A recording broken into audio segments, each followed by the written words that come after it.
Hi guys, today I create a new reaction of top 1 possible third person. It's Carnivals and I might as well use it. So please it.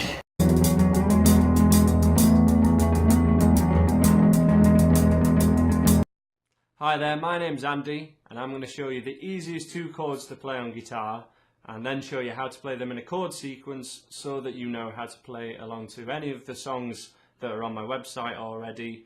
And this is an example of an absolute first lesson with me. You can use this video so that you know what guitar lesson is going to be like, or to get a head start before your first lesson with me. So let's look at our first chord, which is an E major, and let's get you in for a close-up. So here we are. I've moved the camera so that not only can you see my cool Union Jack rug, which looks amazing, you can also see the guitar from your point of view. This should be the angle that you're looking at your guitar at. Little bit on the anatomy. I'm going to number your strings 1 through to 6. So that's from the thinnest to the thickest. And I'm going to number your frets 1, 2 and 3.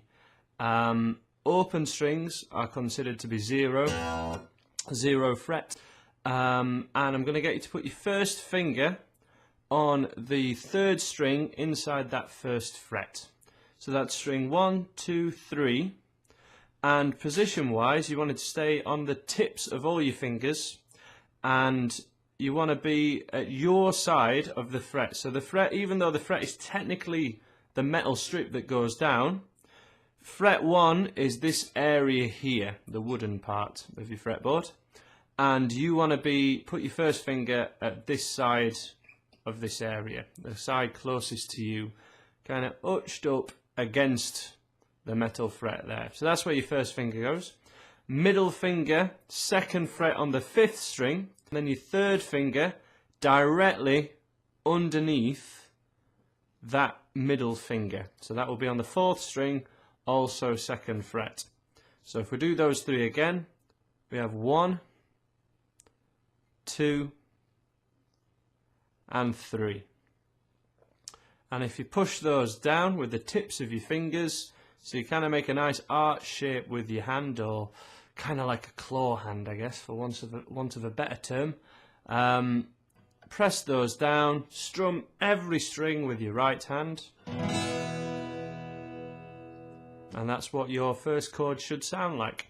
And both of these want to be, again, at your side of the fret here. If it's over this side, it might still ring out just about, but you will have to press down significantly harder to get this note to ring out. If you press over here, you'll most likely be very surprised at how much you don't have to press down and it still rings out and sounds great. If I play that same correct chord but I'm over this side, it doesn't quite ring out when I'm pressing down the same amount. So we're over this side, and that's your first chord.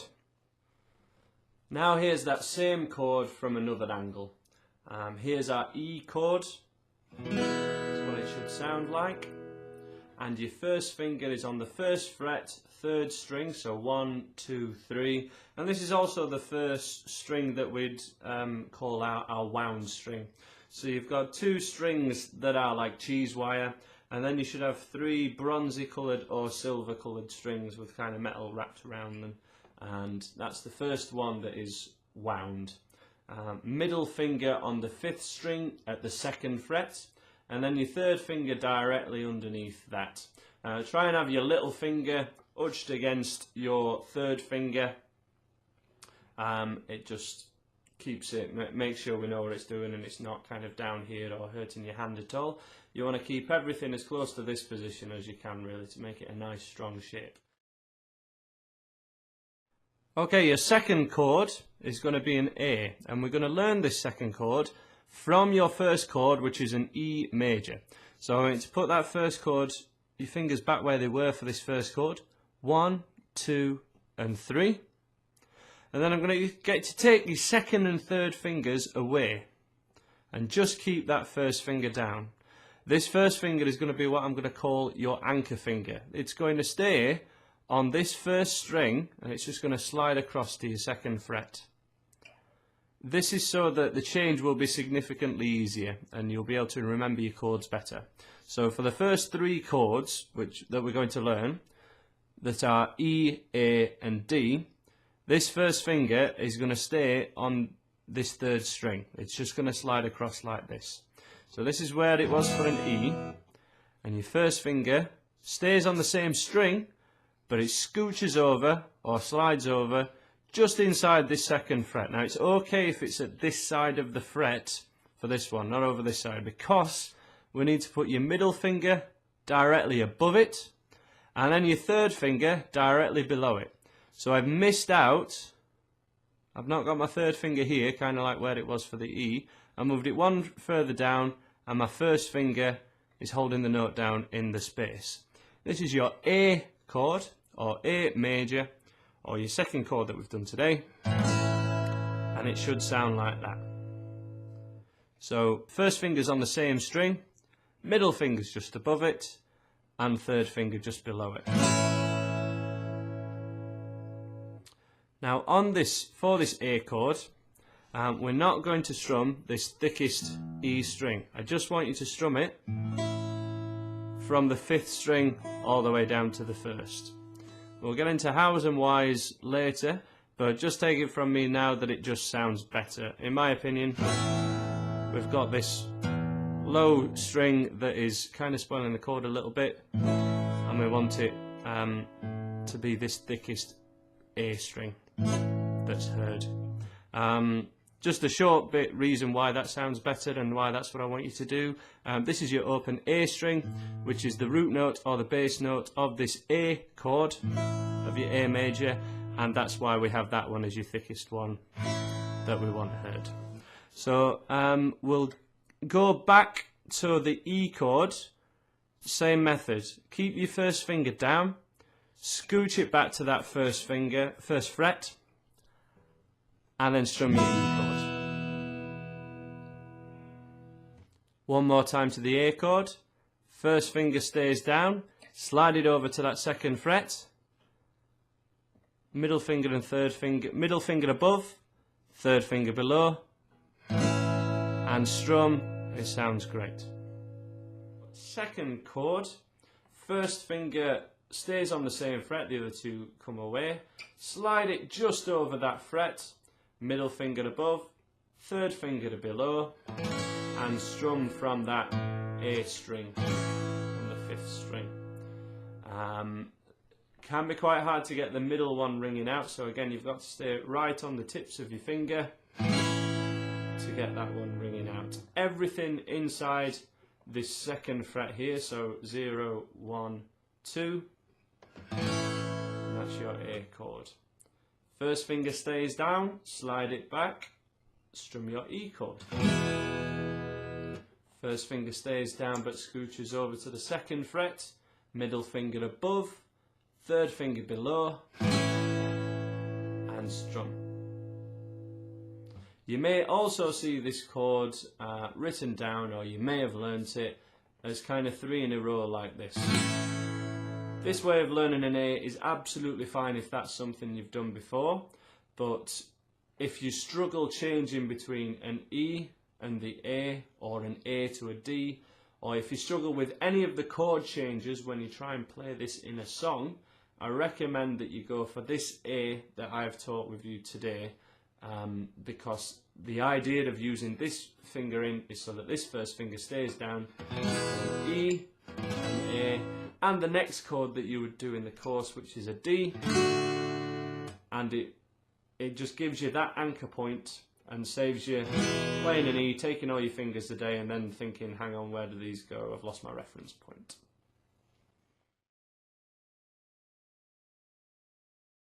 Right, so now you know your 2 chords. How do we play songs with them? Well, you need to know about bars and beats. There are 4 beats in a bar, and a beat is a pulse through any kind of music.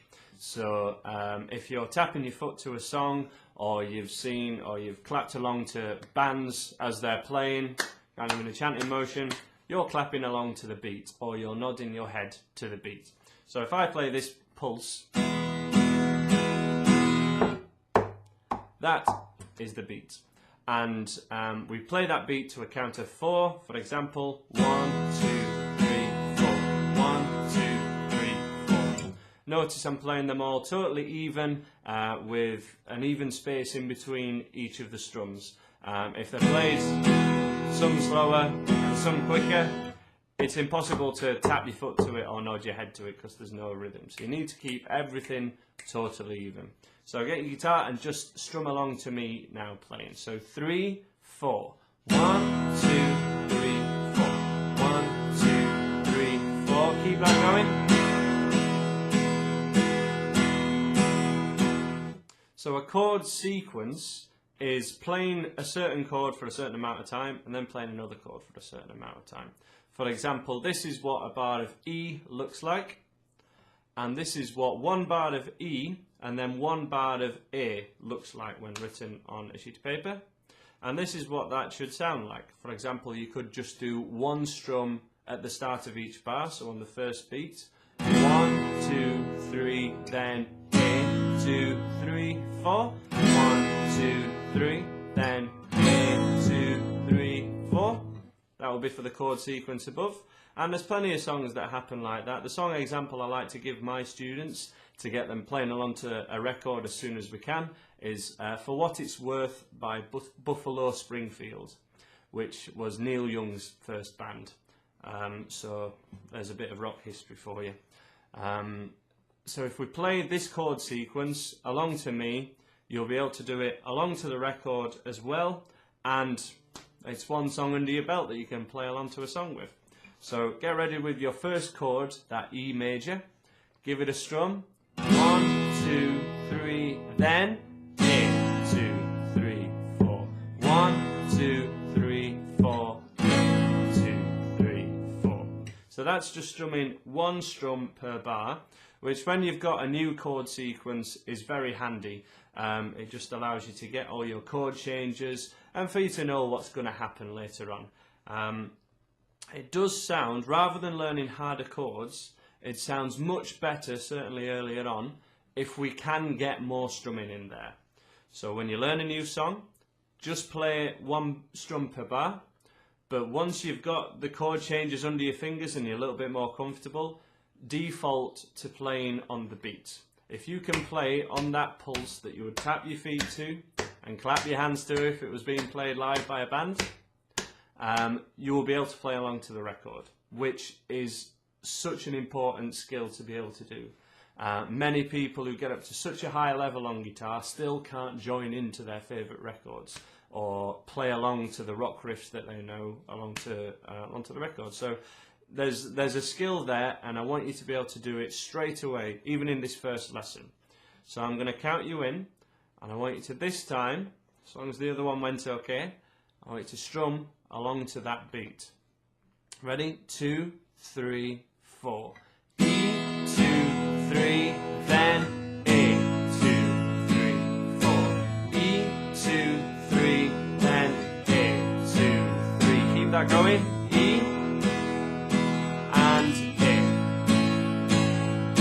E, then A. Finish on E, 3, 4. E. Beautiful. If you can do that, then you can put that record on or YouTube that song. Buffalo Springfield is the name of the band. For What It's Worth is the name of the song, and it will sound great. If you so wish, we can have a little jam now. I'll sing a little bit of it for you, and we can play together. Okay, so you ready? From your E chord, from that first chord that we did. 1, 2, 3, 4. E, 2, 3, and A. One more time, E, and then just keep that going. There's something happening here. What it is ain't exactly clear. There's a man with a gun over there telling me I got to beware. I think it's time we stop, children. What's that sound? Everybody look what's going down. One more time. ends on E. There you go, and stop there. Beautiful. I'm sure that sounded great. If that wasn't at a level that you can get to, if you couldn't join into me then, go back and change between just E and A. Make sure your changes are absolutely solid. And you can also just play along to the record just with an E chord, just to kind of get used to playing along to the beat. Some people, it's more straightforward than others. So if you play that first chord, that E chord, you can stay on that first chord and just strum along to it. Try and count in your head every time you hear that change. You're keeping 1, 2, 3, 4, 1, 2, 3, 4 in your mind. You can count out loud if you want, and you can even try not counting as well. So try and just feel where 4 is, or just count that 1 maybe. So just go 1, 1. But at the end of the day, the acid test is, can you do this along to the record? Put the song on and strum along to it. Count yourself in and strum along. Just 2, 3, 4, and start playing. If it sounds good along to the record, then you know you're doing it right. So have fun with that, and I'll hopefully see you for a later lesson. If you like my video, so please subscribe the channel and share with your friends. And here's my title, Arms to Grow. Please